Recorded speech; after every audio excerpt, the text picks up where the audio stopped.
Hi, I'm Jasmin Choi and I'm at the supermarket and I want to show you, the lentils. Somebody complained about some lentils not being able to cook fast enough in the cookie dough recipe, and it could be because they use the yellow lentils. Now, in the cookie dough, a lot of the Europeans use this orange lentils. All right. So when you go to the supermarket, and you look for lentils, both are lentils, okay? If you want a fast cooking one, go for the orange one. If you want a slow cooking ones like for dal or Indian curries, use the orange one. All right.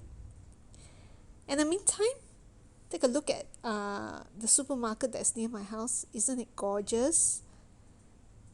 That's how it looks like. Take a look at these clay pots. They're so freaking cute.